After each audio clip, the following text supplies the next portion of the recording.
ప్రభువైన యేసుక్రీస్తు నామంలో అందరికీ హృదయపూర్వక వందనములండి. సామెతల గ్రంథము 7వ అధ్యాయము. నా కుమారుడా, నా మాటలను మనస్సున నుంచుకొనుము, నా ఆజ్ఞలను నీ యొద్ద దాచిపెట్టుకొనుము. నా ఆజ్ఞలను నీవు మనస్సున నుంచుకొనిన ఎడల, నీ కనుపాప వలె నా ఉపదేశమును కాపాడిన ఎడల నీవు బ్రతుకుదువు. నీ వ్రేళ్లకు వాటిని కట్టుకొనుము, నీ హృదయమను పలక మీద వాటిని వ్రాసికొనుము. జ్ఞానముతో నీవు నాకు అక్కవనియు, తెలివితో నీవు నాకు చెలికత్తెవనియు చెప్పుము. అవి నీవు జారస్త్రీ యొద్దకు పోకుండాను, ఇచ్చకములాడు పరస్త్రీకి లోబడకుండాను నిన్ను కాపాడును. నా ఇంటి కిటికీలో నుండి, నా అల్లిక కిటికీలో నుండి నేను పారజూడగా, జ్ఞానము లేని వారి మధ్యను యవనుల మధ్యను బుద్ధి లేని పడుచువాడొకడు నాకు కనబడెను. సంధ్యవేళ ప్రొద్దుగ్రుంకిన తరువాత చిమ్మ చీకటి గల రాత్రివేళ వాడు జారస్త్రీ సందు దగ్గరనున్న వీధిలో తిరుగుచుండెను. దాని ఇంటి మార్గమున నడచుచుండెను. అంతట వేశ్యావేషము వేసికొనిన కపటము గల స్త్రీ ఒకతే వానిని ఎదుర్కొన వచ్చెను. అది బొబ్బలు పెట్టునది, స్వేచ్ఛగా తిరుగునది. దాని పాదములు దాని ఇంట నిలువవు. ఒకప్పుడు ఇంటి ఎదుటను, ఒకప్పుడు సంత వీధులలోనూ అది యుండును. ప్రతి సందు దగ్గరను అది పొంచియుండును. అది వానిని పట్టుకొని ముద్దు పెట్టుకొనెను. సిగ్గుమాలిన ముఖము పెట్టుకొని ఇట్లనెను, సమాధాన బలులను నేను అర్పింపవలసి ఉంటిని. నేడు నా మ్రొక్కుబళ్ళు చెల్లించియున్నాను. కాబట్టి నేను నిన్ను కలిసి కొనవలనని రాగా, నిన్ను ఎదుర్కొనవలనని బయలుదేరగా నీవే కనబడితివి. నా మంచము మీద రత్న కంబళ్లను, ఐగుప్తు నుండి వచ్చు విచిత్రపు పనిగల నార దుప్పట్లను నేను పరచియున్నాను. నా పరుపు మీద బోళము అగరుకారపు చెక్క చల్లియున్నాను. ఉదయము వరకు వలపుదీరా తృప్తి పొందుదము రమ్ము. పరస్పర మోహము చేత చాలా సంతుష్టి నొందుదము రమ్ము. పురుషుడు ఇంటలేడు, దూర ప్రయాణము వెళ్ళియున్నాడు. అతడు సొమ్ము సంచి చేత పట్టుకుని పోయెను. పున్నమ నాటి వరకు ఇంటికి తిరిగి రాడు అనెను. అది తన అధికమైన లాలన మాటల చేత వానిని లోపరచుకొనెను. తాను పలికిన ఇచ్చకపు మాటల చేత వాని నీడ్చుకుని పోయెను.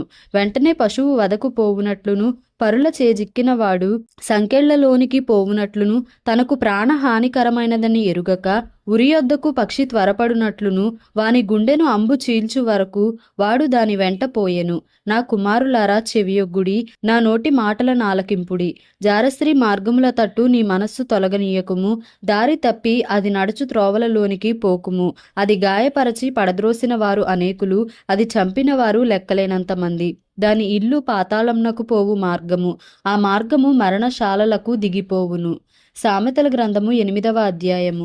జ్ఞానము ఘోషించుచున్నది, వివేచన తన స్వరమును వినిపించుచున్నది. త్రోవ ప్రక్కను రాజవీధుల మొగలలోను, నడి మార్గములలోనూ అది నిలుచుచున్నది. గుమ్మముల యొద్దను, పురద్వారమునొద్దను, పట్టణపు గౌనుల యొద్దను నిలువబడి అది ఇలాగు గట్టిగా ప్రకటన చేయుచున్నది. మానవులారా, మీకే నేను ప్రకటించుచున్నాను, నరులగు మీకే నా కంఠస్వరము వినిపించుచున్నాను. జ్ఞానము లేని వారలారా, జ్ఞానము ఎట్టిదైనది తెలిసికొనుడి.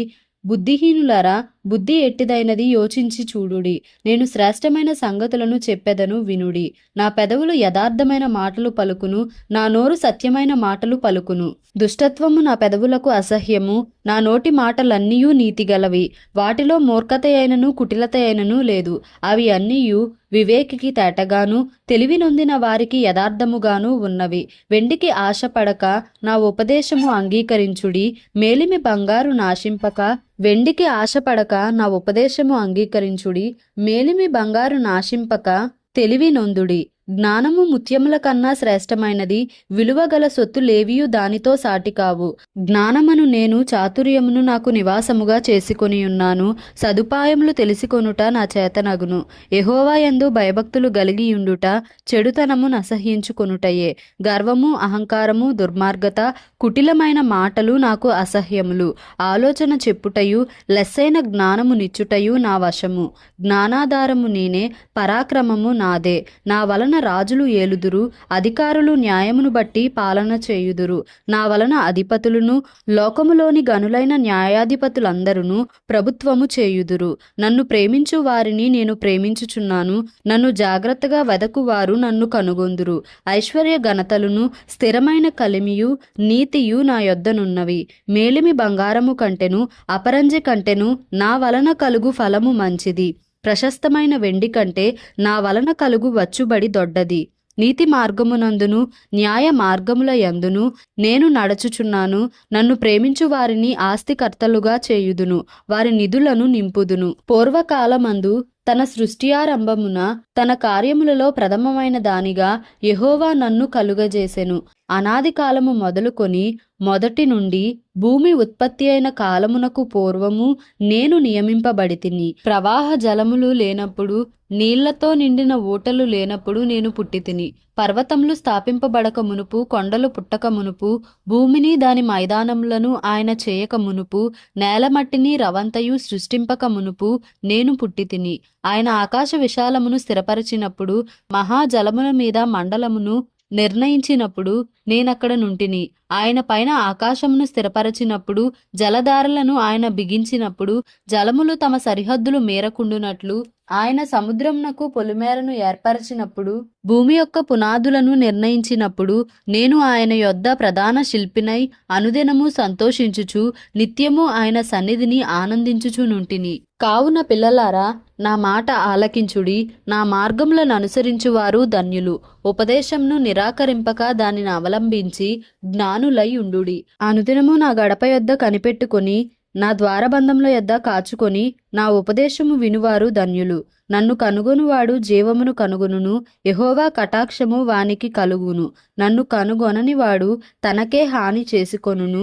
నా యందు అసహ్యపడు వారందరూ మరణమును స్నేహించుదురు. సామెతల గ్రంథము 9వ అధ్యాయము. జ్ఞానము నివాసమును కట్టుకొని దానికి 7 స్తంభములు చెక్కుకొనినది. పశువులను వధించి ద్రాక్షారసమును కలిపియున్నది. భోజన పదార్థములను సిద్ధపరచియున్నది. తన పనికత్తెల చేత జనులను పిలువనంపినది. పట్టణమందలి మెట్టల మీద అది నిలిచి, జ్ఞానము లేనివాడా ఇక్కడికి రమ్మని ప్రకటించుచున్నది. తెలివి లేని వారితో అది ఇట్లనుచున్నది, వచ్చి నేను సిద్ధపరచిన ఆహారమును భుజించుడి, నేను కలిపిన ద్రాక్షారసమును పానము చేయుడి. ఇక జ్ఞానము లేనివారై ఉండక బ్రతుకుడి. తెలివి కలుగజేయు మార్గంలో చక్కగా నడువుడి. అపహాసకులకు బుద్ధి చెప్పువాడు తనకే నింద తెచ్చుకొనును. భక్తిహీనులను గద్దించువానికి అవమానమే కలుగును. అపహాసకుని గద్దింపకుము, గద్దించిన ఎడల వాడు నిన్ను ద్వేషించును. జ్ఞానము గలవానిని గద్దింపగా వాడు నిన్ను ప్రేమించును. జ్ఞానము గలవానికి ఉపదేశము చేయగా వాడు మరింత జ్ఞానము నొందును. నీతి గలవానికి బోధ చేయగా వాడు జ్ఞానాభివృద్ధి నొందును. యెహోవా యందు భయభక్తులు కలిగి ఉండుటయే జ్ఞానమునకు మూలము. పరిశుద్ధ దేవుని గూర్చిన తెలివియే వివేచనకు ఆధారము. నా వలన నీకు దీర్ఘాయువు కలుగును, నీవు జీవించు సంవత్సరములు అధికములగును. నీవు జ్ఞానివైన ఎడల నీ జ్ఞానము నీకే లాభకరమగును. నీవు అపహసించిన ఎడల దానిని నీవే భరింపవలెను. బుద్ధిహీనత అనున్నది బొబ్బలు పెట్టునది, అది కాముకురాలు, దానికేమీయూ తెలివి లేదు. అది తన ఇంటి వాకిట కూర్చుండును, ఊరి రాజవీధులలో పీఠము మీద కూర్చుండును.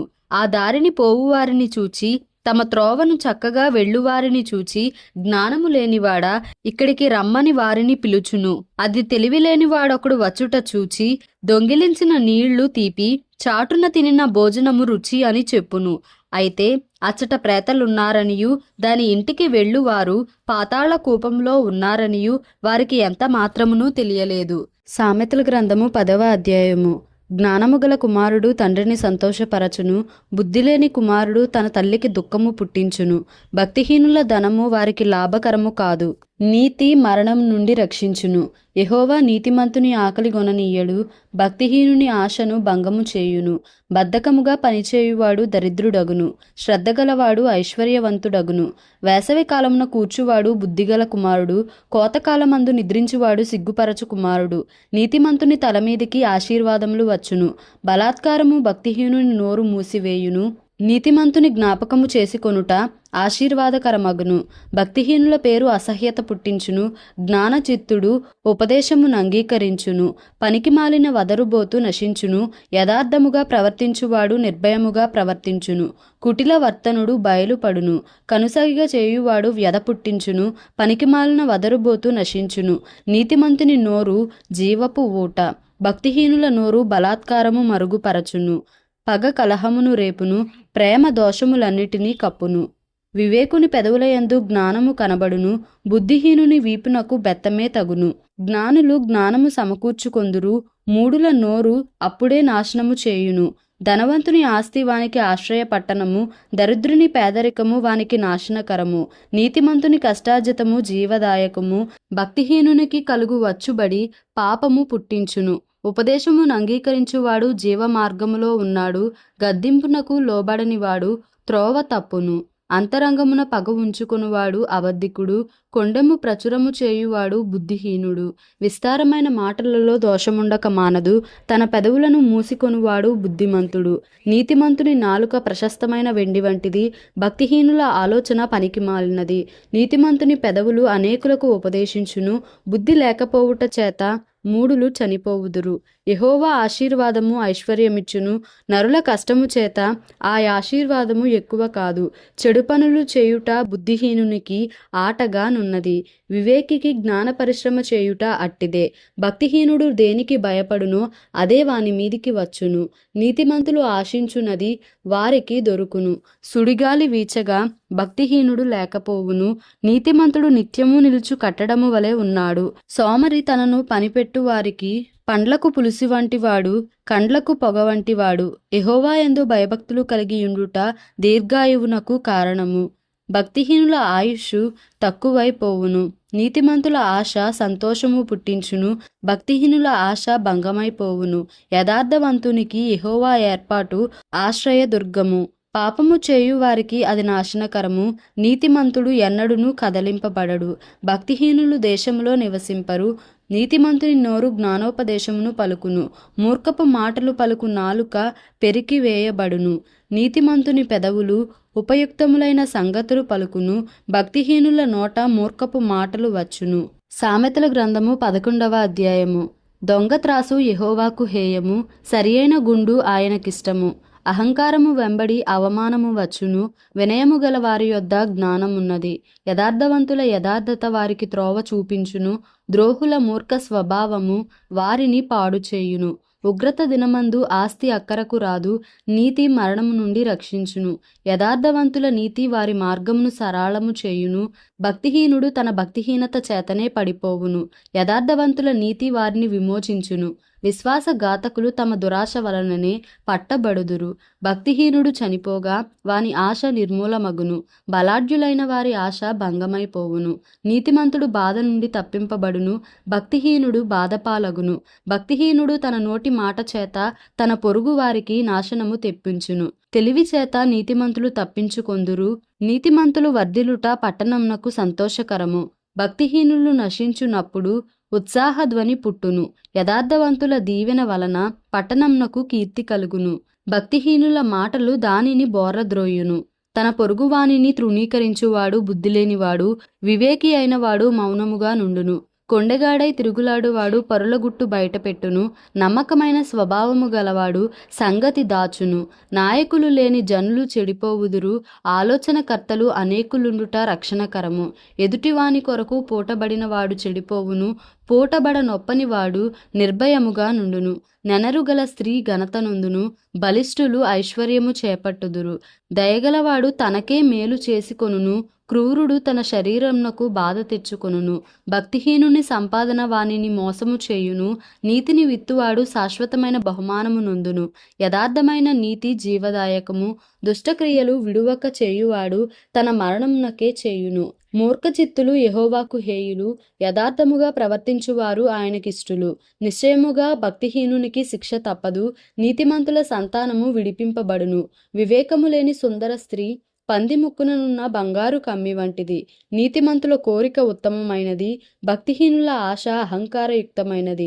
వెదజల్లి అభివృద్ధి పొందువారు కలరు, తగిన దానికన్నా తక్కువ ఇచ్చి లేమికి వచ్చువారు కలరు. ఔదార్యము గలవారు పుష్టి నొందుదురు, నీళ్లు పోయువారికి నీళ్లు పోయబడును. ధాన్యము బిగబట్టు వానిని జనులు శపించెదరు, దానిని అమ్మువాని తలమీదికి దీవెన వచ్చును. మేలు చేయగోరువాడు ఉపయుక్తమైన క్రియ చేయును, కీడు చేయగోరువానికి కీడే మూడును. ధనమును నమ్ముకొనువాడు పాడైపోవును, నీతిమంతులు చిగురాకు వలె వృద్ధి నొందుదురు. తన ఇంటివారిని బాధపెట్టువాడు గాలిని స్వతంత్రించుకొనును. మూఢుడు జ్ఞాన హృదయులకు దాసుడగును, నీతిమంతులు ఇచ్చు ఫలము జీవవృక్షము. జ్ఞానము గలవారు ఇతరులను రక్షించుదురు, నీతిమంతులు భూమి మీద ప్రతిఫలము పొందుదురు. భక్తిహీనులను పాపులను మరి నిశ్చయముగా ప్రతిఫలము పొందుదురు గదా. దేవుడి పరిశుద్ధ వాక్యమును మన వినికిడిలో దీవించి ఆశీర్వదించునుగాక. Amen. Please like, share and subscribe for more videos.